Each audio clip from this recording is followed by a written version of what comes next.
So if you work in HR, learning and development, or people and culture role, then one of the things you're probably always thinking about is adaptability, right? How can you help your teams be able to pivot and adapt to changing circumstances and market dynamics? And when things go wrong in a sales meeting or a pitch, or you're presenting and things don't go as planned, or someone forgets their PowerPoint slides, like what do you do, right? How do you navigate that? And I think PowerPoint training can definitely help with that kind of adaptability.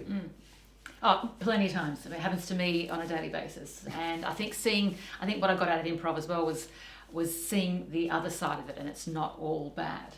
And thinking on your feet, and what you come up with is amazing, and that's how you connect with people as well. And people see that other side of you, that vulnerability, that human aspect. And I think they're the best presentations that I've seen when things don't go to plan, and it's what happens next that connects us. It's actually true. I remember I gave a presentation once, and I got there an hour early to make sure that all the AV technical stuff was working.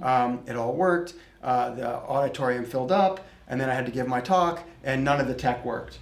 And I had about a 5-minute panic, and then I gave a talk, and it was it was the best version of that talk I'd ever given.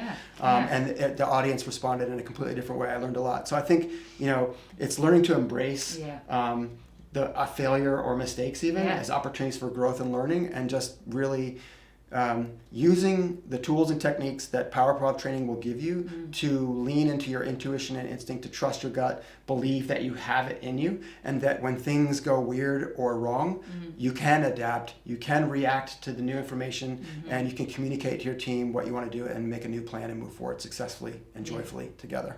Which is what comes back to, for me, failing joyfully was a great takeaway I got from improv. Yeah, I love that expression. And I see that in my life, in many different aspects. And I think just remembering to fail joyfully it keeps it a bit light. Yeah, no doubt. If there's anyone watching this who's trained with us, and if not, you'll know what we mean soon. Okay, great, thanks.